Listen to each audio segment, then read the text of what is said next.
Before we get into it, these are my opinions and Josh's opinions and producer Brian's opinions. They are not my real estate shows, not my real estate companies, not any entities connected to either, just ours.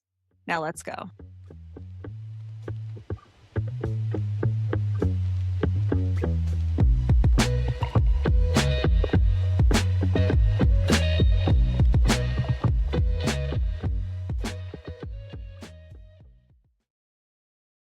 Welcome to my real estate show. I am Sandi Lyn Burnett, CEO of my real estate company. I scaled a brokerage 7 states in 7 months after seeing the industry fail agents.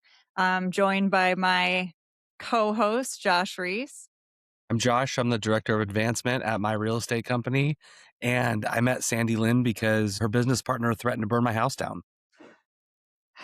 And we are both joined by producer Brian, who I served with in the Marines a little over 20 years ago. So I do want to talk about, a lot of times in this show we're covering news, but I looked at the headlines. There's like nothing too crazy breaking.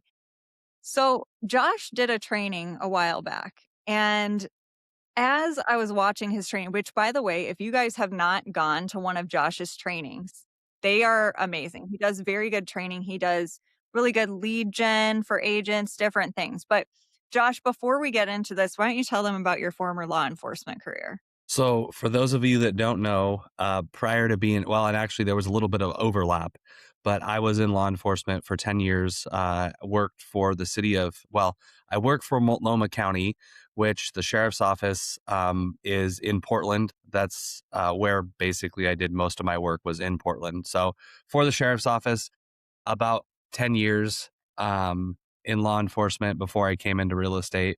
So I have a little bit of background in this stuff. That is something that I think is super cool about the trainings that we do. Josh does a safety training. We've even had producer Brian do a "so you just shot someone, now what?" training. And that's the type of shit that nobody talks about in real estate. They're all like, "Yeah, that's why I carry a gun on me because real estate's dangerous." It's like, all right, but not everybody should have a fucking gun. Like, if you don't know how to use one, if you don't know that you could pull a trigger and kill a human being, then you're going to get fucking killed yourself. So, agent safety is super important. So Josh did this agent safety training, and I just thought of this before the show. Brian, pull up the slides. As we go through these, I want you to think about this as agent safety training and then also dating advice. Okay? The Next amount of slide. overlap is spectacular. It's just crazy. Okay, next. Josh in uniform. Aw, next. Josh always starts with a quote. It's adorable. Next. Well, and while we're doing this, I will recommend anybody in real estate, highly recommend you read the book, The Gift of Fear by Gavin DeBecker. It's an absolutely phenomenal book all about your personal safety. And you can take so much out of that book and take it to your real estate. And the cool thing about it, it's not only safety based, but a lot of it can be used on like lead generation and lead nurture because it's all about basically how to predict people's moves and read people better and all that type of stuff. This one. Violence is predictable. Violent acts are often preceded by clear warning signs or red flags. By learning to recognize these, you can avoid danger before it escalates. Usually, if you get involved with somebody that's bad news, they have a clear history of being bad news. Everybody knows it, and you think you're the one that changed them. So, but talk about this slide where you're coming from on the agent safety side of it.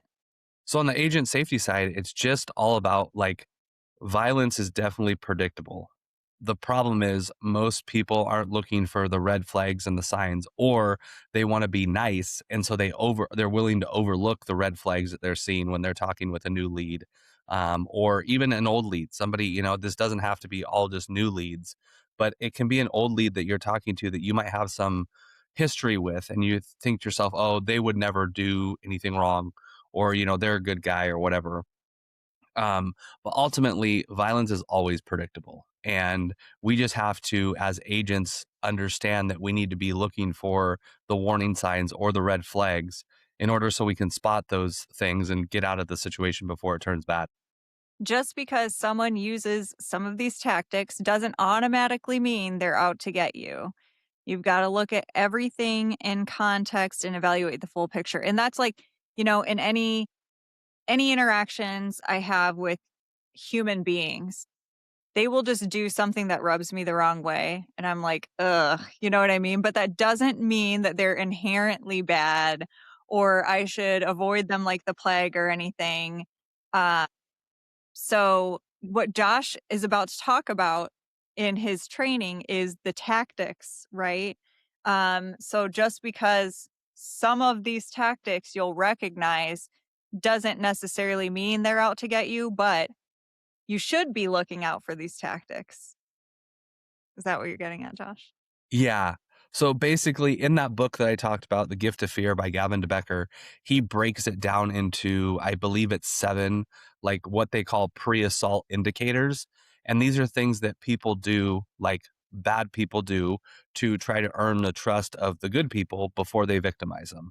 And this is something that has been studied for a long, long time. Not everybody who wants to do you harm is going to do all of these things. And some people are going to do some of these things and they're not intending to do any harm. So you really have to look at the totality of the circumstances. These things are, when you see these, they should be red flags and they should start going up in your mind. And then you can put those together with what's going on to really make a better informed decision of if you should be in this situation or not. Love it. Next. And by the way, I think it is important to talk about this stuff because everybody, like the predators know that real estate agents are super easy to prey on because they they know how they get paid and they know how they know that they need that interaction. I have to publish that comment. And so let's talk about this slide right here. This is forced teaming is a big one. And this goes really well with the dating world as well. But this is basically when a person implies that they have something in common with their chosen victim, acting as if they have shared the predicament when it really isn't true. So basically, this is them trying, like somebody that's looking to victimize an agent is going to try to make connections with that person based on things that they have in common to try to gain trust and bring your level down, especially the criminals that do this on a daily basis. They understand part of it is they need to bring your defenses down before they victimize you. Because if they don't, it's going to be a lot more difficult or you're going to sense it and get away. And so this is one tactic that they will use to try to connect you and them together to bring your defensives down. And it's pretty common. A lot of times it's, this is the one where a lot of times doesn't necessarily mean anything because we look for connections with people that we're talking to. So it might be as simple as, hey, I heard you went on vacation. I've been to that same place too, trying to make a connection that way. So we all do it. Finding common ground. Yeah, we all do it to a certain extent. But when people go over the top with it, you should start asking yourself, do they have an ulterior motive here? But ladies, think about it in the dating world or like, I mean, I guess you guys could too, but I totally think about dudes that have done this. They're constantly like agreeing with you, like, "Oh my gosh, doesn't this suck? Actually, I like it." "Yeah, uh-huh, me too." Whatever. Like it just and this is actually what I've been talking about, just social media in general. Have you noticed how nobody has a fucking opinion anymore? They're so like afraid to take a stand because they don't want to alienate anybody. They want everybody to love them. Well, the only way to get people to like truly be loyal to you is for them to know exactly where they stand with you, for you to not toe the line, for you to be secure in who you are and to say it, and they're going to know where they stand with you, whether they agree with you or disagree with you. Talk about this, Josh. So this one is another one. Not everybody that's nice to you is looking to victimize you. There are nice people in this world still. Um, but charm and niceness. And this is one when people are just being over the top with the nice, being very nice to you, giving you compliments. I see this especially too between like male and female when you have an agent who's a female and a male. Um, Now, what I've seen a lot of the time, this is where the males will try to puff up their chest and be very nice and everything. And their goal is not to victimize, but they're trying to look for a date from the real estate agent. So there's a crossover. But people who are overly nice, and when I say that, you have to compare it to other people, it should be a red flag. Now, not everybody that's overly nice is looking to victimize you, but that's what I mean when you look at the totality of the circumstances. If they're very, very nice, like over the top, and they're doing the forced teaming behavior, when you start getting multiple of those red flags, you should start listening. Think about this on the dating side of it. Somebody, being very charming, like the overly charming people. Like, I really am immediately, my guard goes up when somebody's a charmer. I just, on the dating side of it, I'm just like, oh, okay, you're one of those. All right, buddy, So it might work and it might disarm a lot of people. And I mean, I'm going to take this one step further. It was kind of funny because, like, my ex totally he charmed me, and even when he was charming me, some of the things he would say, I was kinda like, "Okay, buddy, whatever," but I still, like, I let it happen because 'cause I'm like, "Maybe I should grow up and, like, not fight it for once," right?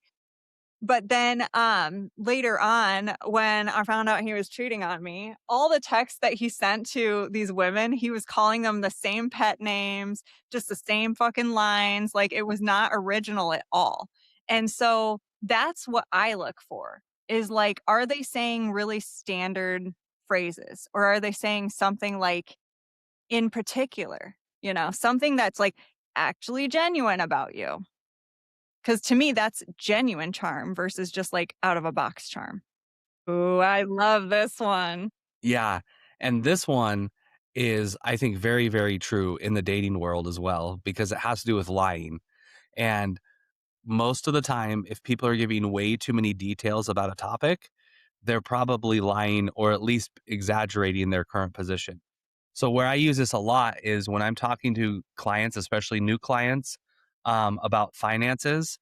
You'll start noticing when people start talking about their finances, if they go into way too much detail about what they do at work and how they make all this money and blah, blah, blah, they're probably either exaggerating or lying, which is funny because ultimately we're going to get them to a lender and figure it out.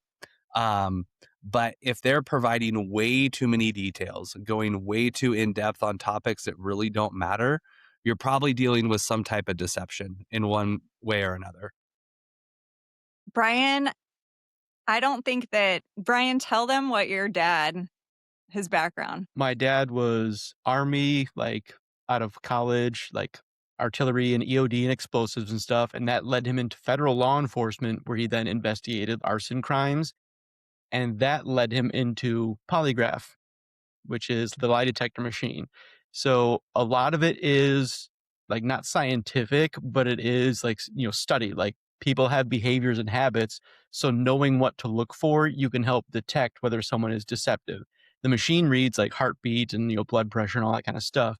But the human observing can also pick up on cues.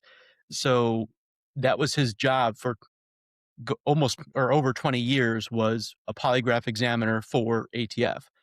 And my joke is like that made my childhood really tough because you can't lie to your dad when it's his job to like detect lies. Like you as a kid aren't getting away with Or anything. did you become a really good liar, Brian?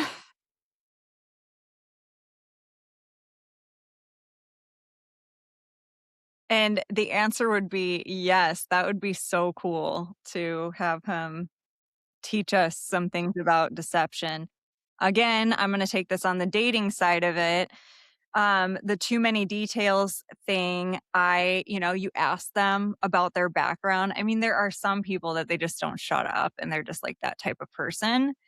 But think about like the type of people that overcompensate.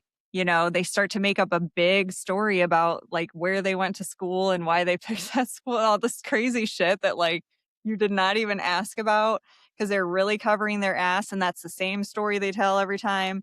Just shit like that. Okay, Josh, you're up.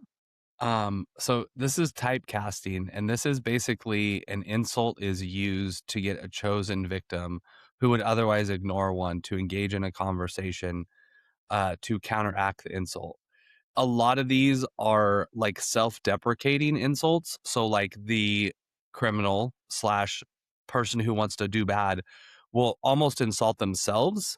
It's like, oh, I'm such an idiot, or something along those lines to try to elicit Oh, a no, no, response. no, you're not. Stop. Don't say Exactly. that. And that's where like it's that whole rapport building process that they're trying to do. I think I've actually seen agents use this to try to convert leads as well. Like, oh, it's just been, I'm just such a bad agent. I just need a break, blah, blah, blah. In my opinion, I don't think agents should be using this. I see this as that clear line of like manipulation Agreed. versus, but people are doing it. Leads will do it a lot, but a lot of times it will be people that are looking to do you harm, will basically bring your defenses down by insulting themselves, sometimes the other person. That doesn't happen as often, but a lot of times it's like a self-deprecation type insult towards themselves that's going to get a reaction, and then they're judging that reaction. And that's the other thing you need to understand with all these things. They're also looking for information. So they're using these tactics. And while they're using these tactics, they're reading you to see your response. And if you don't respond to these, they're probably not going to try not to victimize you because you've proven that you wouldn't be a good victim. So that's another part of this too, is to understand like they're testing you as well. People who are looking to do you harm, they're testing to see if they can get away with it. And that's what a lot of these will do. I would say that if you're used to using this type of self-deprecation in order to get your way, like for real estate or something, some way that you could probably break yourself of it is read or listen. I prefer that you would listen to this book. Never Split the Difference. It's Negotiation Tactics by Chris Voss. He was an FBI hostage negotiator. But I think the closest you should ever come is by saying, you probably think you guys probably think that we're doing this podcast just to recruit you to the brokerage. Like, that's not it at all. Like, the reason we do this podcast is actually so that you, as an agent, no matter what brokerage you're at, that you don't feel alone in your career. However, if you start off by saying the worst thing that somebody's probably thinking, and I say it, it automatically disarms the individual because they're like, oh, well, if you said it, you said it, not me. But don't I do hate that form of manipulation. Like, "Oh, I'm a fucking idiot," or whatever, because it does put me in the position to be like, "No, no, no, don't talk about yourself like that," right? Um, and obviously this goes the same way for dating too. So I need not say anymore. Next. So this is loan sharking, and it's basically giving unsolicited advice to your chosen victim in anticipation that they'll feel obligated or extend something reciprocal openness in return. So this is basically like an example of this is a very simple example is you show up for a showing and the guy takes out a piece of gum and hands you one. He's testing to see your response. A lot of times too, it will be, showing up at showings and they'll give you like a gift or something. They're really trying to bring your defenses down, because that might be the day that you take the gift and you're very happy with the gift and everything. And next thing you know, they're like, oh, we want to go up to this upstairs, room and check it out and everything. And that's where they take advantage of the agent. Did this happen a lot in law enforcement? I feel like it would be something that people would do a lot to you. Yeah, it did happen quite a bit, and it was tough because some people are just nice people and want to give you a gift card, Yeah. but a lot of times it was, hey, I'm going to give you this gift and I want something on, um, I get to speed through the city without you stopping me type stuff. So it did happen. And a lot of the time it was, that once again, they're testing you. They're seeing how easy is this person going to be to be victimized. This is a big one too, I think, because a lot of times like your clients will call like, hey, we're stopping at Starbucks, would you like anything? I think that's pretty normal, like Yeah. that's okay. But when clients start showing up with like gifts and things like that. This can also be kind of in the form of unsolicited, like verbal compliments. So, going way up and over the top about, especially male to female, compliments on how they're dressed, what they look like, those type of things. Those are all kind of in the same realm too. It doesn't have to be a physical gift. And, on the dating side of things, like, you do not owe anybody anything just because they buy you a nice dinner or they give you a gift. It's so funny, like, the subreddit nice guys. It's, like, one of my favorite subreddits because a guy will be like, "I'm such a nice guy." Such a nice guy.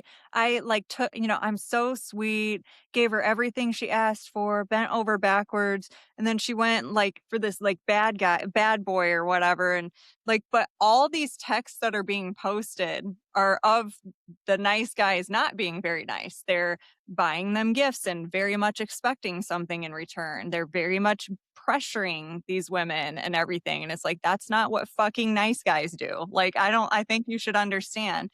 And so, I think that that would be akin to the dating advice I would give, like, ladies, just because somebody buys you dinner, like, you don't owe them anything. Next. The unsolicited promise. So this is a promise to do or not do something that when no such promise is asked for. This usually means that such a promise will be broken. Yeah. So what this looks like from a practical example is you have a real estate client that's like, hey, I'll promise to get you X, Y, and Z, documents or whatever it is. They're really trying to, you know, show that they're really involved and they're really connected to this process. And, they know they need to get you these documents. So they're going to come up with like unsolicited type promises. Hey, I promise I'm going to look at those listings you showed me. Things like that. Some of those are normal because we do have an innate nurture as human beings to please people. And so some of those things are normal. The biggest one I will say with this, I have found people that do this a lot, especially around real estate, are people that have no intention of buying or selling a house. Mhm. These are the clients that you have those clients. Oh, I'll promise I'll get you those documents. Oh, I'll promise I'll do this. Oh, in my experience, when I get a client like that, they're not doing anything. They're not motivated. And so these are the clients for me. I'm like, see you later. I'm not I going to waste promise my, I'll leave my wife. No, I'm kidding. yeah. So yeah, those type of promises, like when a client's doing that, they're, in my opinion, they're not motivated. So this is the type of things, promise I will call the lender. Yes, Debbie does Dallas real estate. Absolutely right. So when they start doing all these promises and everything, I'd have a tendency just to cut bait and, understand I'm not going to keep them as a client because they're not going to do anything. Discounting the word no and refusing to accept it. So this is when we're getting into the more obvious of them. But if you're telling people no and they're refusing to accept it, you have a big problem on your hands. And that's why I hate when they tell agents like that sales tactic. No is like the first step to yes. Like, no, no, Yeah. don't do that. Go on. And I think also as younger generations, I think this is becoming a lot more important because the older generations, I think you can kind of get away with no is the first step to yes. But the Mhm. younger generations won't put up with it. They're just like, absolutely not. And if you push them on it, they're just going to beat feet and you're going to lose them anyways. But when someone is not giving you credit for saying no and refusing to accept it, you've got a big issue on your hands. And even if it's one of those things where they're not looking to do you harm, but it's a real estate client, you have to ask yourself, is that a client that you're willing to help? Because if they're refusing to accept no, they're probably going to refuse your expertise and your advice. And you're going to have a transaction where the client is running the transaction and not you as the agent. I mean, it's just a matter of ignoring boundaries, whatever they be. If anybody's ignoring your boundaries, and I hate even saying that. That sounds like such a fucking Gen Z thing to say. But really, like, set the boundaries up front, set one boundary and see how they handle it, you know? And if they don't handle it well, that's going to be the direction your relationship goes with them, whether it's a client, whether it's somebody you're dating or whatever. It's just going to like, you're not gonna know. So, next. I think that's it. Questions? No. So thanks, Brian. That was kind of fun. I thought of it like right before we started. So I totally put Josh on the spot and Brian on the spot. But it was a slow news day and I thought it was a really good training. So I thought agents could get something out of it for safety. And I also thought it was funny because it really goes hand in hand with being manipulated in life or by, with dating or whatever. So I just thought it'd be fun to do. And I will end my part with this. And first of all, agents understand the people out there looking to do you harm is a very, very small percentage. So most of the time when you're seeing these signs exhibited, they're probably not looking to victimize you. However, if you start seeing a lot of these things, especially more of the ones towards the end of that presentation, they're red flags that you need to definitely be aware of. The other thing for agents is this book, The Gift of Fear. I kind of touched on it, but you can learn a lot if you study these 7 principles because you can learn how to better communicate with people without using these things. Because most of these things, if you start doing them to clients, it's going to turn clients off as well. And so you can start learning these things and learning how to communicate without using them. Double that up with Sandi Lyn's recommendation of never split the difference. And I think those 2 books will teach you everything you need to know about negotiation in real estate. It'll give you a lot of confidence in, you know, how you conduct yourself. I think the way that people handle objections is really like the old school way is kind of like ick. It gives me the ick, I'll be honest. So you should be able to have it feel like a win on all sides. Have them feel happy, have you feel happy.